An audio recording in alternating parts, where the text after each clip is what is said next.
Swept up like a douche on the... douche, deuce, deuce, deuce. Hi, James from engVid. I just made a mistake in singing that song. I used the wrong words, or lyrics. It happens all the time. People do it when they speak. And native speakers make certain mistakes that we don't think of as mistakes. And sometimes even teachers, like myself, will do it. So this particular lesson is how to not make the mistakes that we make, and we don't even know we're making them.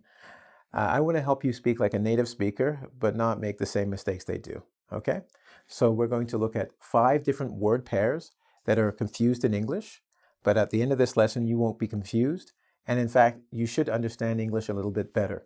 Are you ready? Let's go to the board. Okay, swept up like a douche. What was I thinking? You ready? So look, Mr. E saying we all make mistakes. And what mistakes does he want to point out today? Let's take a look. Literally versus figuratively. I literally fell down the stairs. Well, figuratively speaking, I fell down the stairs. For you, it doesn't make a difference, but there's a huge difference. Literally in English means it actually happened. What I'm talking about happened. So I literally got punched in the face. I got punched, literally. You can see it. But if it didn't happen, maybe somebody said something to you that you didn't like, and you said it felt like I got punched in the stomach, like I was literally punched. Well, no, they said something you didn't like. That's figuratively. So you could say, figuratively speaking, or figuratively put, it felt like I got punched in the stomach. Literally means it has to happen. Figuratively is a metaphor. It's a way of using language to let someone know how you feel in a graphic way, okay? So you're giving them something to feel with or work with because it didn't happen, but you can't really explain how it felt. A punch in the stomach really hurts. Well, words don't physically hurt you, but we all know what it's, well, maybe we know what it's like to get hit in the stomach. It's not comfortable. So we understand what they're saying, right? Cool. How about the next one? Could have, could have. Huh? Well, here's the deal. It's more about stress than anything else. This is something that we don't pay attention to because as English speakers, we know I could have done that. It's really a stress of the V from the have, right? Could have. Because we contract the word to could, and it looks like this. We get rid of this and do that. And it becomes could have. But because we say v and we stress that, people who are non-native think we're saying could of. Now, it's not really noticeable when they speak or we speak because, you can't see words when I am talking. The problem comes when you write. An English speaker will write, I could have done this. And they will write either could have or they'll write could have, like this. But unfortunately, non-native speakers will actually write it with of because they're confused by the words, right? So this is a mistake more for writing, but be careful, okay? You can have the same thing with could have, should have, would have, the OF, okay? Cool. So that's number 2. Let's look at number 3, another mistake that native people make sometimes, and you might make it more often. Who versus that. This is a simple one. Who is used for people. Do you know the guy who lives next door? Who, because who is a person. Easy enough. That is used for things. Do you know the machine that sits on top of my counter? Because it's not a person, it's a thing. And usually you remember this when we talk about, do you want this or do you want that? You don't refer to people with this or that, generally speaking. Okay? But sometimes, notice that I made a mistake, huh? Because I'm going to go here. I made a little mistake. Sorry, guys. Noticeable. Now that is much more noticeable. So don't make my mistake. See, we all make mistakes.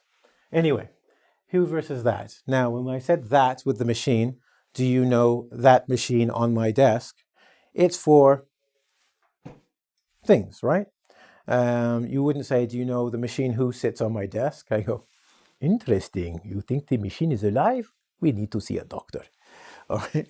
So where we want to go with this? Sometimes you can use that, like you use who, to be quite honest with you. But at your beginning stages, it's better to use who for people and that for things. I know your teachers will say you can use both, but if you're not sure, if you stick with that rule, you won't stick with that rule, you won't have a problem. Okay? So try to think that, things. Who for people, no problem. As you get more comfortable with the language, then you can say something like, do you know that guy who lives down the hall? No, I don't know who he is. And you'll be correct. All right? Cool. That's number 3. Let's look at number 4. Anyway versus anyways. This is a tough one, and I'll explain. As slang, anyways is kind of popular, and you'll hear it a lot. But we should use anyway. What does anyway mean? I'm glad you asked. Anyway is a way of changing the subject or ending a conversation. For example, I went to the hospital on Monday. Anyway, we should finish off this job, okay? So we've changed the subject, hospital to job. Or ending the conversation. Well, I don't really think that's interesting anyway. Conversation's done. Why am I telling you this? Well, this word here kind of contains both of those. If you actually watch North American teenage girls, they'll say something like, anyways, just by itself, which means your time is finished. You can stop talking because I'm no longer interested. Now, is this regularly? Yeah, you'll hear it a lot. Is it correct? This is why I said difficult. You shouldn't use it because really, this is how it works. I'm sorry, but I'm going to be honest. You have an accent and you're learning my language. If you make any mistakes, even the slightest, and slightest means smallest, we don't think you speak English. It's just the truth. Anyway, I went to the house after. That guy doesn't speak English. Perfect sentence. He has accent. That's the problem. So if you add, anyways, I went to the house, it's even worse. Even though we would say that, you're not allowed to. So it's better for you to work on using anyway. And as your accent comes down and you get a greater mastery of English, then listen to us carefully and you'll know when to throw in the anyways. You know what I'm saying? Anyway? All right, let's move on to the last one. Okay, you notice I wrote don't exist because this word doesn't exist and this word doesn't exist. But let's talk about regardless. When we look at regardless, it means I don't care, basically, or it doesn't matter. I'll give you an example. You could say, regardless of what you say, or regardless of what you say, I'm not changing my mind. It means I don't care what you say, or it doesn't matter. Nothing will change. But many people will say, irregardless of what you say, because it sounds stronger, or they're making more emphasis. Problem is, this word doesn't exist in English. I don't know who started it, but congratulations. You got people saying what you want them to say. But you please, please, please don't use it. I mean, to be honest, I used it 20 years ago, and I was lucky a teacher kind of tapped me on the shoulder and go, hey, stupid, come here. Come here for a second. Irregardless, it's like a foot up your butt. There's not one there, you can't use this word. Got it? I was like, okay, got it. And you'll hear people use it. Sometimes, as I said, they use it for emphasis. And sometimes they use it because they think they're sounding very intelligent. Irregardless of this situation, I'm not gonna do it.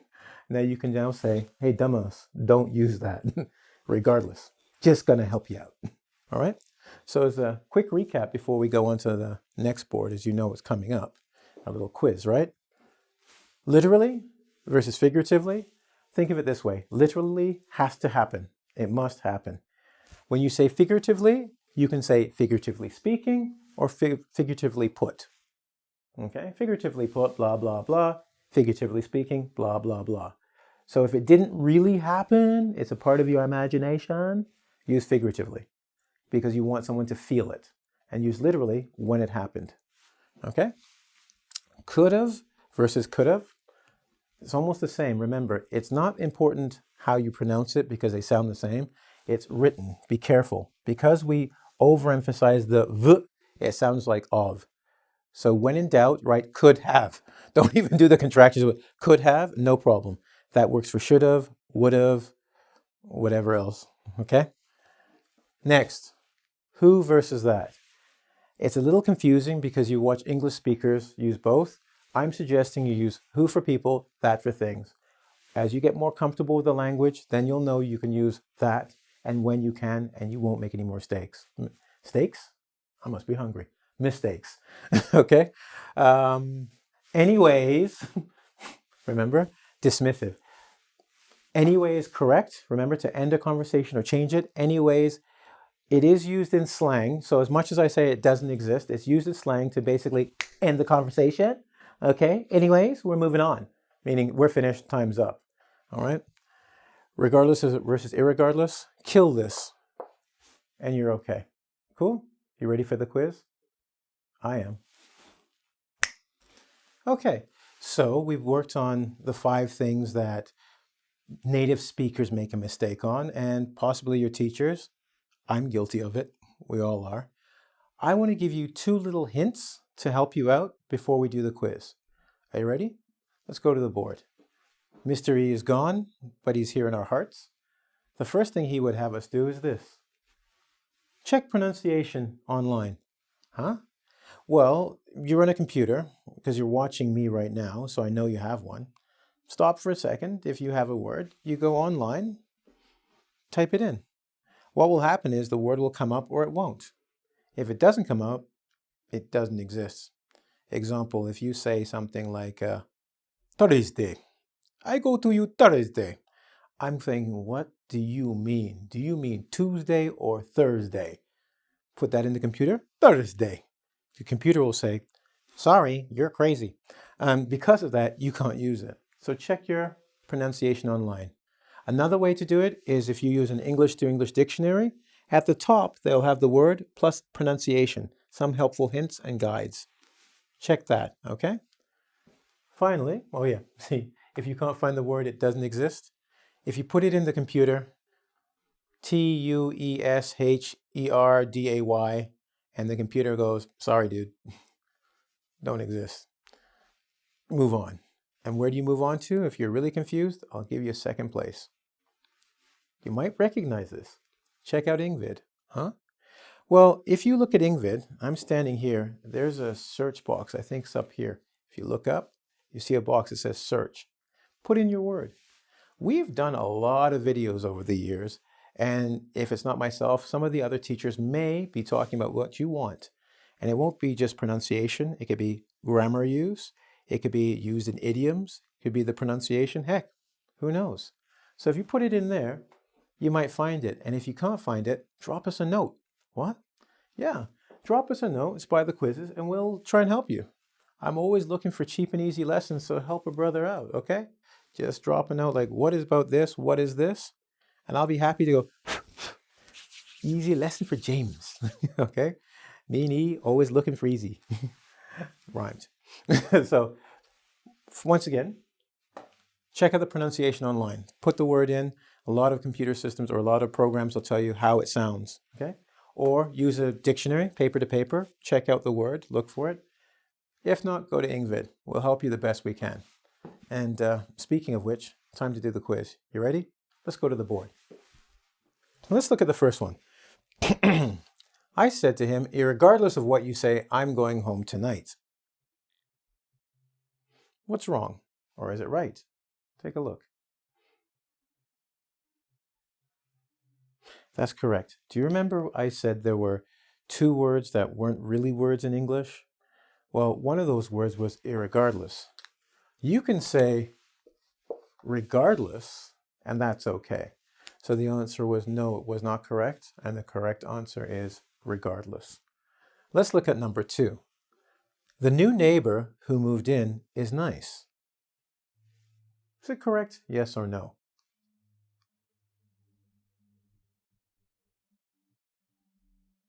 Yes. Good guess. It's correct. Who is for person, and the neighbor is a person, is a human. Good. Let's see if we can get number 3. You're doing well. Literally speaking, I felt as though I grew two heads. Literally.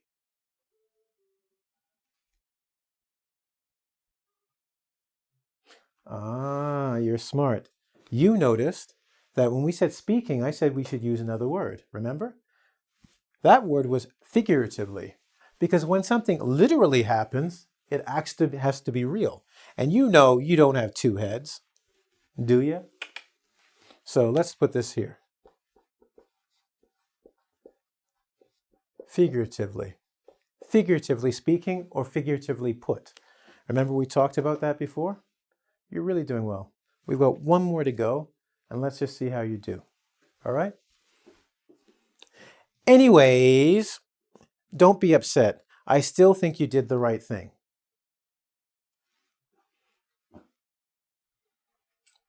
What do you think?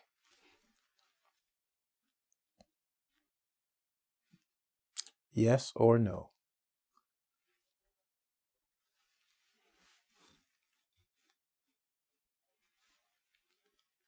Anyway is correct.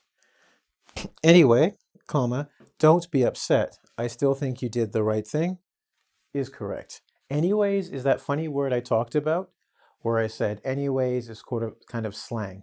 Now, people might say that, and in a slang way or a colloquial way, slang and colloquial, similar, common people speech, yes.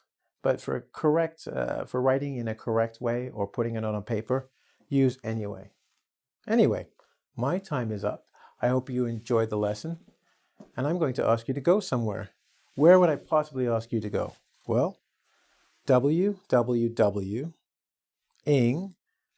ing as in English, vid as in video.com, where you can do the long quiz that goes with this lesson and check out, as I said, pronunciation and whatnot on engVid. All right? Looking forward to seeing you. And before I go, once again, don't forget to subscribe, and that's somewhere around here. And thank you. We appreciate it every time you come. Have a good day.